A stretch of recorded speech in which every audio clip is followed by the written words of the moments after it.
What's going on, everyone? So, yesterday, the Lakers, of course, had a big game. Huge game. Gotta beat the Golden State Warriors. And what do? They just dump truck and, of course, end up losing the game. This is huge and really is they just keep digging deeper and deeper and deeper. They're now 0-5 since the All-Star break in these crucial must-win against these opponents that are in that standing race. And it's just every time we need this team to pick it up and to actually show up. What do? They do the opposite. And at this point, it's like, what do you say at this point? Look, I'm very optimistic.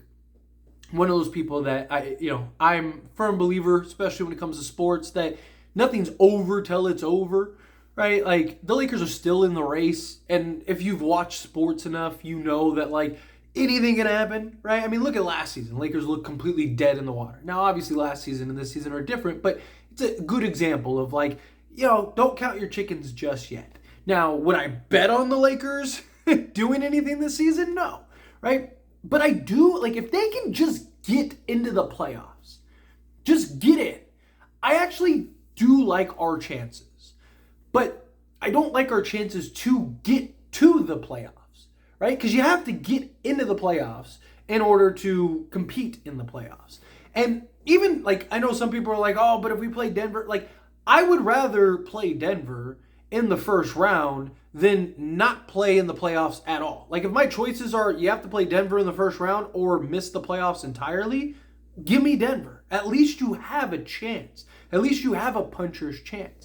And it's so frustrating to see this team because it's you see the talent, there's games where they look absolutely brilliant, right? They just keep just shooting themselves in the foot. And it's just, it's frustrating from a fan perspective, from just a basketball perspective, right? No matter how you look at it, it's come on, can we just put together a string of games to close this season strong? Even if we finish as the 10th seed, can we go 11-1 or something, 10-2 the rest of the way, something crazy like that, to where even if we finish the 10th seed, it's at least we have some momentum, at least we have some excitement, some joy going into it. It's just the Lakers, you just have no faith in it. Right? You just see the same thing over and over and over again. And it's what is it? The definition of insanity is, believing there will be change.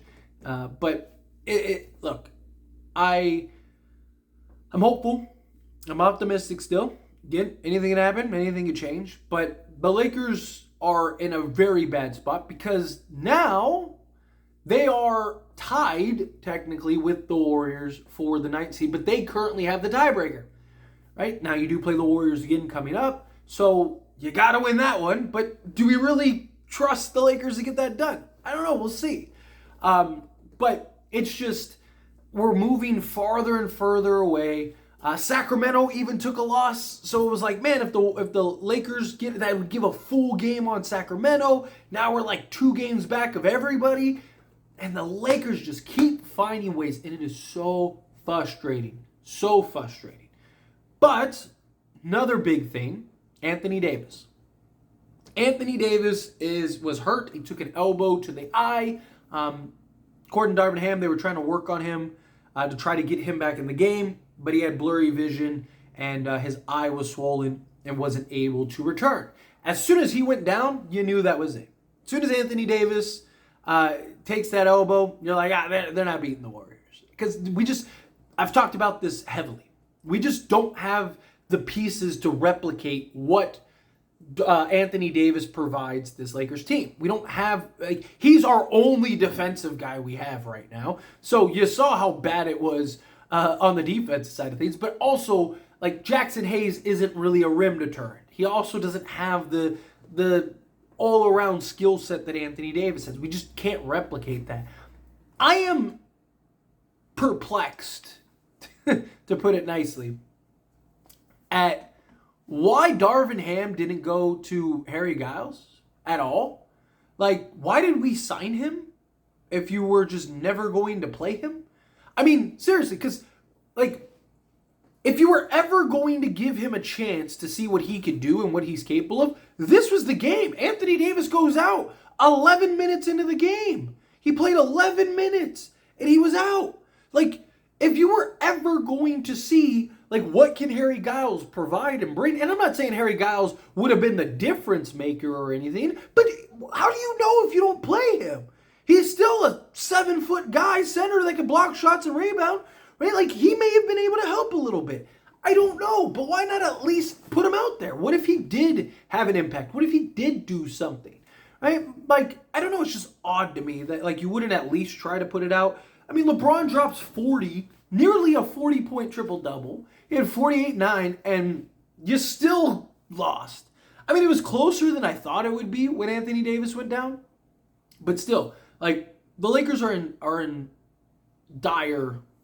a dire situation, because hopefully it's something where Anthony Davis, he just, took the elbow, maybe he misses a game or two and he'll be right back, put the Kareem goggles on, start hitting some sky hooks and we're in business. That's the hope. But there's also the possibility that he ends up missing, like, a handful of games. Maybe he's got to get some stitches or whatever. He's got to kind of, like, heal his eyes so he can, get back to seeing or whatever. I mean, there could be a million things as to, like, what prolongs him being out for a little bit.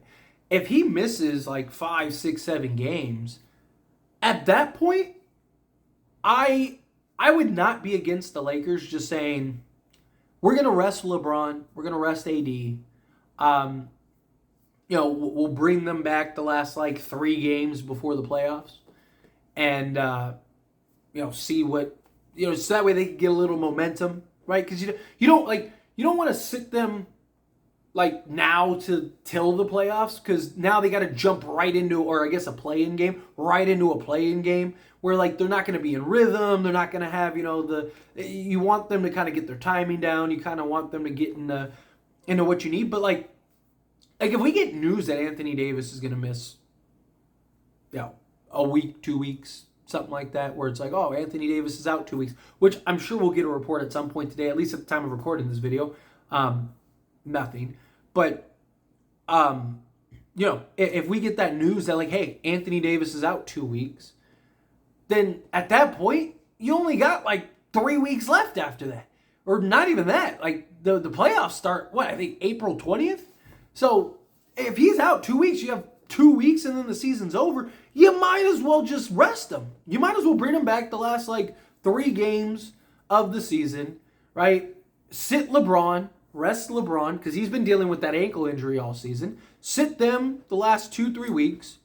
Bring them back the last week going into the playoffs so they can get in a little bit of a rhythm, get in a little bit of a flow. Even Jared Vanderbilt and stuff like that, right? Like, just let him, like, hey, dude, rehab. And then just get everyone healthy and let's go for a push. Let's make a push and really try to, like, hey, we got 100% LeBron, 100% Anthony Davis, 100% Jared Vanderbilt, right? Gabe Vincent, if you want to bring him back, I don't care. I mean, he hasn't played all season, so, like, it's not something where it's like, oh, we absolutely need him 100%. Like, so to me, it's like Jared Vanderbilt, LeBron James, and Anthony Davis. Just let them rest. Just say, hey, you guys you're taking the next 3 weeks off. Vando, continue rehabbing. Anthony Davis, stay in shape. Keep getting shots up. Work you in practice. Heal your eye. LeBron, get a cast and stay off your ankle for 3 weeks and heal, rest up, get yourself together, and then let's get into this play-in game. Because if Anthony Davis misses significant time, we're not climbing out of the 10th seed. We're not. Right? So if Anthony Davis misses any type of significant time, like, then the 10th seed is basically locked up. I don't see us, like, I know Houston's like 4 games back now, but we have the tiebreaker over them, so it's really like 5 games. And I think even without Anthony Davis and LeBron, like, the Lakers would win a couple games. Right? There's only 14 games left. Like, as long as they win, like, 4 games. Like, is Houston going to go on a 15-game win streak? Probably not. And if that happens, then I just say, it just wasn't meant to be if that's the case. Right? But I would take my chances of not missing the playoffs. Plus, like I said, if you bring LeBron James and Anthony Davis back, those last, like, handful of games, then you probably win those games. right? So, as long as you win like 5 games with LeBron and AD out, and then you bring them back for the last 5 games of the season or 4 games of the season or whatever, and you win like 2 or 3 of them, just with tiebreakers that you don't have to worry about Houston coming up, right? And so to me, it's just like if we basically have the 9th or 10th seed locked up, right? Then like let's just be healthy. Just get as healthy as you possibly can, be locked down and focused, and let's go win these 2 play-in games, get into the playoffs, and be 100% going up against Denver, right? I mean, when we won in the bubble, we had a healthy LeBron. LeBron James and Anthony Davis got time off to recoup and rest their bodies. I mean, so did everybody. But why not let those 2 rest their bodies right now and then get ready for a tough 2 games that you got to win in a row? And then you jump right into a Denver matchup. If you're lucky, maybe you jump into a Thunder matchup and you're in the second round, right? Like, I don't know. I don't hate that idea. But anyway, as always, this is a discussion, so I pass the question on you. Let me know your thoughts and opinions down in the comments below. What do you think? How do you feel? Do you think if Anthony Davis misses significant time, just rest him, rest LeBron, call it a night? Do you think, no, like you got to play him, you got to get him back as soon as possible? Do you think the Lakers climb out of the 9th or 10th? Do you think that now they're probably finishing there? Again, how you feel, what your thoughts are? I'd love to hear. So let me know down in the comments below. That being said, if you haven't liked this video, hit that like button. Helps me a lot. Lets me enjoy these types of videos, and I truly appreciate it. Not subscribe to the channel, hit that subscribe button. Turn on the bell notifications. Appreciate y'all. See you in the next one. Thank you.